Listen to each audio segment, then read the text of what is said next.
পাস্তার যা যা রেসিপি আছে তার থেকে আমার কাছে এই পাস্তা রেসিপি সবথেকে সহজ মনে হয়। সকালে চটজলদি বাচ্চাদের টিফিন থেকে সন্ধ্যাবেলা খিদে চোটে তাড়াতাড়ি বানানো এই পাস্তা সবথেকে সেরা লাগে।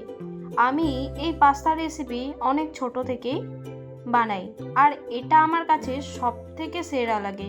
বানানো যেমন সোজা আর খেতে হয় কিচ্ছু বলার নেই, জাস্ট অসাধারণ।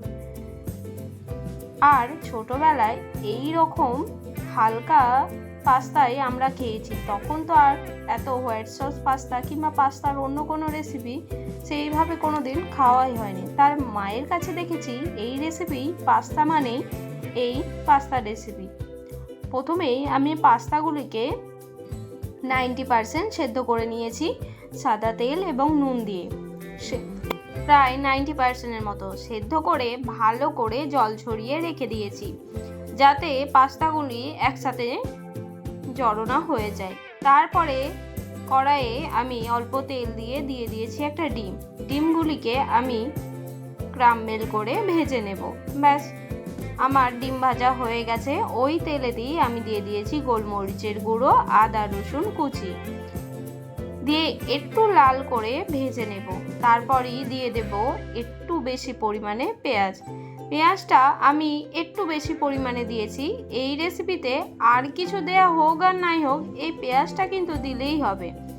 আর আমার কাছে অল্প গাজর ছিল, সেটাও আমি দিয়ে দিয়েছিলাম। আর দিয়েছিলাম কাঁচা লঙ্কা, তবে কাঁচা লঙ্কাটা বুঝে দেবেন, যদি বাচ্চাদের জন্য হয় কাঁচা লঙ্কা দেওয়ার কোনো দরকার নেই। ব্যাস, এখানে আমি আর কিচ্ছু দিইনি, আর গাজরটা সম্পূর্ণ অপশনাল। দিয়ে দিয়েছি আমি এখানে সয়া সস 1/2 টেবিল চামচ, আর বেশ অনেকটা পরিমাণে প্রায় 2 টেবিল চামচ টমেটো সস। পাস্তার পরিমাণ অনুযায়ী সসটা কিন্তু দিতে হবে, তবে বলে রাখি এখানে কিন্তু একটু বেশি পরিমাণে টমেটো সসটা দিতে হয়। ব্যাস, পাস্তাগুলি দিয়ে দেব, দিয়ে ভালো করে সসের সাথে মাখিয়ে নেব। এখানে আর কিছু দেওয়ার দরকার নেই, শুধু স্বাদ মতো নুন দেবেন। আর দিতে হবে এখানে আমি একটুখানি দিয়েছিলাম ভিনিগার, আর দিয়েছি ডিমটাকে দিয়ে ভালো করে এর সাথে মাখিয়ে নেব। দিয়ে একটুখানি আমি পাস্তাগুলিকে হাই ফ্লেমে ভেজে নেব, যাতে পাস্তা থেকে কোনো রকম কাঁচা গন্ধ না ছাড়ে। আর পাস্তা একটু ভাজা ভাজা না হলে আমার না খেতে খুব একটা ভালো লাগে না। ব্যাস, পাস্তা আমাদের কিন্তু একদম রেডি। আর এটার টেস্ট চেঞ্জ করার মেন উপকরণ হলো এই কাসুরি মেথি। একটু বেশি পরিমাণে কাসুরি মেথি দিয়ে দেব। ব্যাস, আর কিচ্ছু লাগবে না, জাস্ট কাসুরি মেথিটা দিয়ে দুবার নাড়িয়ে আমি এখানে নামিয়ে নেব।